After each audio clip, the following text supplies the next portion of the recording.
everyone, I'm Caitlin Nixon, and thank you for letting me come and speak about what I'm passionate about.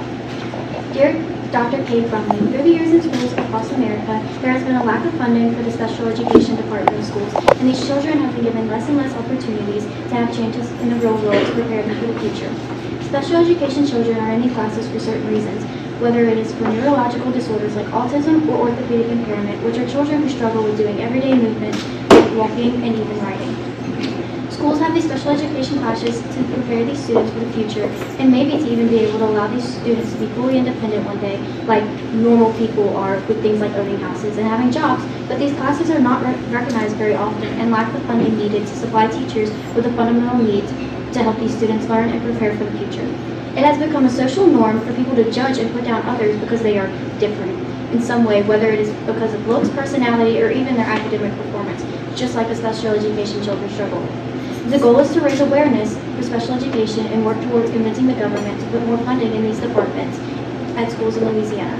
Special education is always forgotten when it comes to education as a whole, because citizens in schools only consider the regular learning students who do not need this extra push or help in school because of learning or health disabilities. The Education for All Handicapped Children Act made it to where all children deserve an education, but this did not mean that the government had to pay for special needs services. Some schools do not receive enough money, meaning that educating these students is hard without the sufficient resources. No one is saying that special education children should get special treatment or that they are better than regular students, but they need other resources to be able to succeed in life because they have certain issues that keep them from that normal life and normal learning.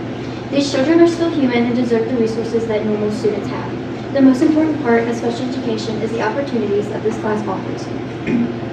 Central High School special education classes provide the community-based students with the opportunity to go around school and be in elective classes like art, band, and even physical education. They also provide students with somewhat of a field trip, or as they like to call it, work, where they go out into the community and work at Winn-Dixie and the food bank. These opportunities are building these children's learning, where they gain knowledge of how to be more independent in the real world, which is very important.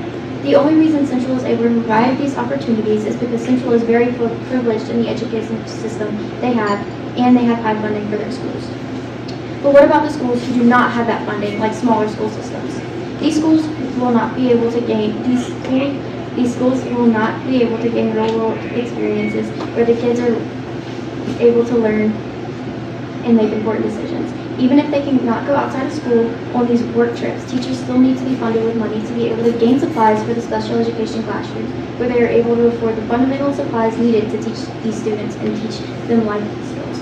Teaching special education students life skills is the most important task for teachers in this field, because the goal is for students to be able to have these skills so one day they can maybe live on their own and not have their parents' help or the teachers' help. The goal for the future is to fund the schools across America more so that they are able to create a very effective special education department or make a law that states that schools are forced to give a certain amount of money to special education departments. This allows these students to become more successful and gain real-world opportunities that will make them have that feeling of belonging that every student longs to feel. Thank you.